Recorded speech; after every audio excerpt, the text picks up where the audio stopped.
Maravilha. Olá, meus amigos, paz do Senhor Jesus. Muitíssima boa tarde para você e para toda a sua família. Finalmente estamos aqui de volta, depois de alguns dias ausente, quase sumido das redes sociais. Eu estou muito feliz em estar mais uma vez aqui com você para poder trazer uma palavra de reflexão para abençoar a sua vida e o seu dia. Mas antes de começar a fazer a nossa reflexão, nessa maravilhosa tarde de segunda-feira, aqui em Recife, chuvosa, porém chuvas de bênçãos de Deus, eu queria fazer uma oração com você, com sua família. Então, se você puder, feche seus olhos e vamos orar a Deus apresentando essa live. Pai querido, Deus amado e bendito, eu quero te agradecer, Senhor, por mais um dia de vida e pela oportunidade que o Senhor nos concede de estarmos aqui reunidos em Tua presença, Senhor, para meditar e refletir palavras que venham da Tua parte, Senhor. Em nome de Jesus eu te peço, leva a minha voz aos corações que precisam, Senhor, ouvir a Tua voz e que seja feita não a minha, mas a Tua vontade, mas que possamos ver os frutos de tudo que o Senhor fez e continua fazendo. Em nome de Jesus, amém. Eu queria te convidar a apertar no aviãozinho também e convidar algumas pessoas, seus amigos, seus parceiros, pessoas que você tem consideração e acredita que essa palavra irá tocar no coração dessas pessoas. Pessoas que você ama e que são importantes para você. Então, por favor, eu quero te pedir a fazer essa ação. Aperta no aviãozinho, convida pessoas que você ama, convida um parente, um amigo, alguém que você sabe que poderia estar agora repousando em casa, assistindo algo irrelevante, para assistir essa live e refletir um pouco da palavra de Deus, um pouco da porção da palavra de Deus. E nessa tarde eu gostaria de refletir com você, voltando às nossas atividades, sobre um personagem bíblico que é um dos patriarcas de Israel. Esse personagem é Jacó, o terceiro patriarca de Israel. Lembrando que Israel tem 3 patriarcas, Abraão, Isaque e Jacó. E eu já quero começar essa palavra, essa reflexão, quebrando, paz do Senhor. Minha esposa Priscila está aí, Bruna também está aí nos assistindo, Deus te abençoe. E eu já quero começar essa reflexão quebrando um ensinamento que é passado muitas vezes sobre a origem do nome de Jacó e que a gente passou esse ensinamento errado de gerações e gerações sem a gente entender o verdadeiro contexto da história de Jacó. Então eu já quero sair aqui como um verdadeiro advogado de Jacó, pois, para quem não conhece a história, Jacó é um dos filhos de Isaque, filho de Abraão, e ele tinha um irmão gêmeo chamado Esaú. E no seu nascimento algo muito curioso acontece, pois quando o seu irmão Esaú nasce, o seu irmão Jacó fica segurando o calcanhar do seu irmãozinho. E aí, nessa situação inusitável, né, e é diferente, né, o nome Jacó recebe o seu nome, né? Aquela criança recebe o nome de Jacó por estar segurando no seu calcanhar do seu irmão mais velho. E a partir daí muitas pessoas, eu já vi diversas vezes pessoas pregarem na igreja. O nome Jacó significa enganador. Então ele foi colocado naquela criança porque ele estava querendo segurar o calcanhar do irmão, tomando o lugar do seu irmão. O que é uma inverdade bíblica? Na verdade, o nome Jacó, que no hebraico é Yaakov, tem 2 significados. O nome Yaakov é um nome derivado de um nome chamado Akev. E esse Akev tem 2 sentidos. O primeiro sentido é calcanhar.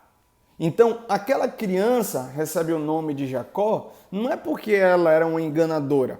Aquela criança recebe o nome de Jacó porque realmente ele estava segurando no calcanhar do seu irmão. Então é exatamente por isso, esse objetivo, que essa criança recebe o nome de Jacó. Aí você pode perguntar, bom, então da onde surgiu a ideia de Surgiu a partir de um ato errado que Jacó comete contra o seu irmão, quando ele já está na fase adulta, onde ele engana seu irmão, se passando no lugar do seu irmão e tomando a bênção da primogenitura, que eu não vou entrar em detalhes. A partir daquele momento, o seu irmão, revoltado com tudo que o seu irmão caçula, entre aspas, fez, né, usa um trocadilho. Não é à toa que o nome dele é Jacó, porque ele me enganou 2 vezes. Por que ele faz esse trocadilho? Porque o nome Yaakov tem 2 sentidos, como eu falei antes. O primeiro sentido é de calcanhar e o segundo sentido é de enganador. A única coisa que diferencia é a forma de se pronunciar. Ele é escrito de forma igual, porém ele pronuncia de forma diferente. Quando você quer retratar sobre calcanhar, você pronuncia Akev. Quando você quer tratar de enganador, você pronuncia Akav. Mas os dois se escrevem da mesma maneira.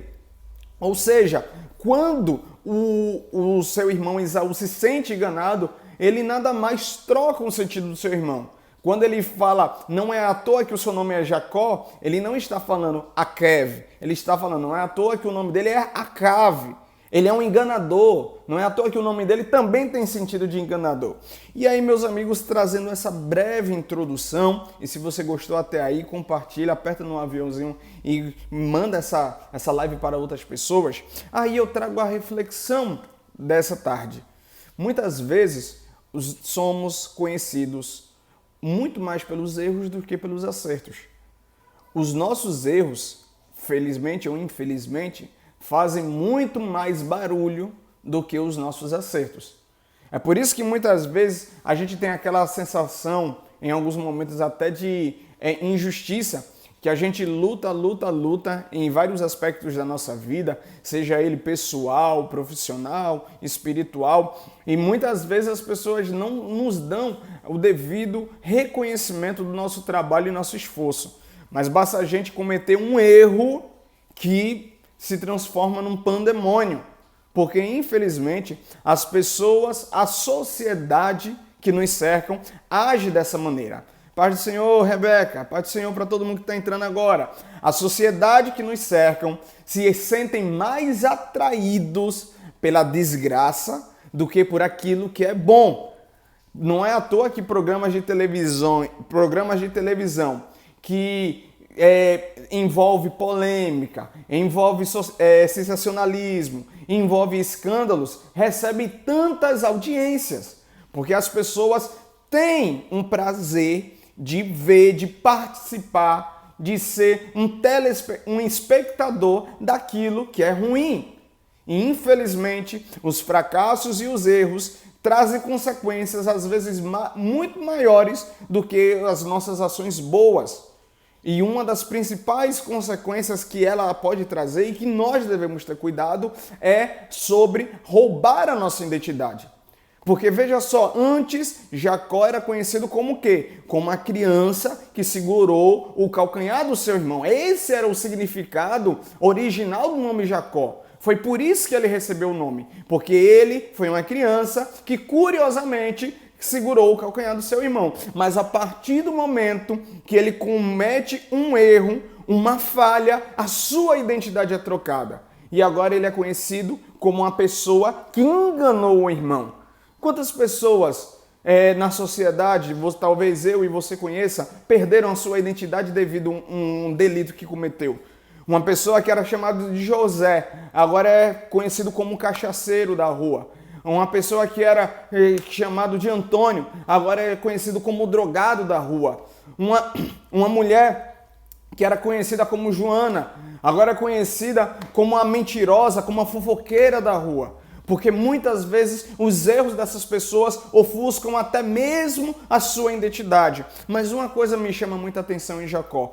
Por mais que ele tivesse errado, por mais que ele tivesse cometido um erro que trouxe uma consequência tão grave que roubou até mesmo a sua identidade, ele não deixou que esse erro corrompesse o seu verdadeiro caráter. Porque quando a gente começa a ler sobre Jacó, vamos encontrar um homem que era um grande exemplo na sua época. Jacó era um homem extremamente sensível às coisas de Deus. Não é à toa que quando ele estava ali no deserto, Deus permite que ele tenha um sonho, que ele vê anjos subindo e descendo do céu, e ele tem a sensibilidade de dizer, é tão terrível esse lugar, que não é outro lugar senão a porta dos céus. Ele é um homem que era sensível às coisas de Deus. Jacó é um exemplo de autorresponsabilidade, porque quando ele vê, ele nunca deixou de lado o que ele fez com o irmão. Pelo contrário, apesar de ele ter fugido, não porque ele não queria assumir o seu erro, mas porque o seu irmão quisesse matá-lo, ele sempre foi uma pessoa responsável. Você, em vários aspectos, vai ver Jacó sendo colocado à prova e ele nunca fugiu. Pelo contrário, ele sempre assumiu a responsabilidade. Quando o seu tio Labão lhe engana e faz ele assumir um contrato de 14 anos de trabalho, ele não se lamentou, ele não procurou desculpa, ele não choramingou. Pelo contrário, se era para trabalhar 14 anos, ele assumiu a responsabilidade e ele trabalhou 14 anos para ter o direito de ter Raquel como a sua esposa. Jacó era um exemplo de pessoa que tinha comprometimento. Em várias passagens da Bíblia, da história de Jacó, uma das mais principais é quando o seu tio lhe persegue no deserto quando ele estava voltando para a casa do seu irmão. Ele chega para o seu tio e diz, eu trabalhei durante anos para você, eu cheguei aqui sem nada e tudo que eu tenho foi com meu esforço, foi com meu trabalho, foi com minha dedicação, as minhas esposas, os meus bens, os meus filhos, não foi defraudando ninguém, foi com muito suor. E muitas vezes, quando eu era acusado injustamente, eu, para o bem de todos, eu aceitava a acusação, aceitava a punição, mas eu não brigava. Esse era Jacó. Era um homem que, por mais que o seu passado fosse marcado por erros terríveis, ele jamais deixou que o seu caráter fosse corrompido.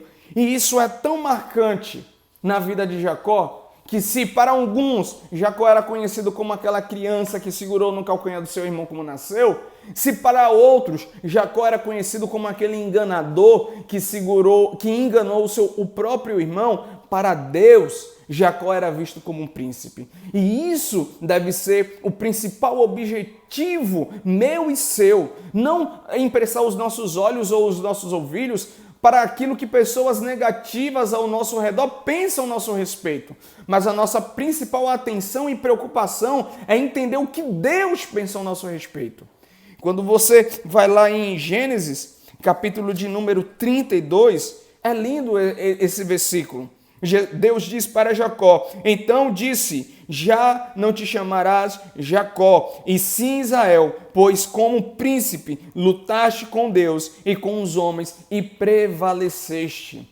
Eu quero concluir essa palavra dizendo, independentemente do que as pessoas ao seu redor pensem ao seu respeito, bom ou ruim, isso no final das contas não vai adiantar muita coisa, porque muito mais importante é o que Deus pensa ao meu e ao teu respeito. O que Deus pensa sobre mim e sobre você. Porque é Deus, o nosso sucesso, o nosso resultado está nas mãos de Deus. Se nossa vida estiver no centro da vontade de Deus, tenha certeza, você terá uma vida próspera, você terá uma vida abençoada, você terá uma vida que viverá a plenitude de Deus. Mas se eu e você estamos muito mais preocupados com o que as pessoas ao nosso redor pensam aos nossos respeitos, jamais nós estaremos no centro do propósito que Deus tem para a nossa vida. E se a gente não ficar no centro do propósito, jamais viveremos a plenitude de Deus. Aprenda uma coisa, Deus sempre tem o melhor para mim e para você. Guarde isso em nome de Jesus. Deus sempre tem o melhor para mim e para você. Então se preocupe em entender e saber o que Deus pensa ao seu respeito. E tenha certeza que o que Ele deseja pensar ao seu respeito é coisas grandiosas e maravilhosas, pois os pensamentos e caminhos deles são muito melhores e são muito maiores. Amém? Que Deus te abençoe. Eu quero concluir essa live te pedindo um favor. Primeiro, te avisando, eu não estou mais salvando minhas lives no Instagram. É isso mesmo. Então, se você quer mandar essa live para alguém, vai no meu YouTube, Rafael Campos. Eu estou salvando as minhas lives lá agora. Outro pedido, se essa live foi relevante para você, não se esqueça, a gente tem um encontro marcado de segunda a sexta, às 13h02 da tarde. Acabou de almoçar? Vai descansar do almoço? Entra na live que vou ter uma palavra preparada para você. E se você gostou dessa palavra, não se esquece, vai lá no meu YouTube, pega o link, compartilha, coloca lá um depoimento do que você aprendeu com essa palavra, aperta no joinha para esse vídeo se expandir para cada vez mais pessoas e seja você também um missionário, um instrumento vivo nas mãos do Senhor. Que Deus te abençoe, tenha uma ótima tarde na presença de Deus e não se esqueça que esse dia também é do Senhor. Tchau, que Deus te abençoe, gente. Tenha uma ótima tarde.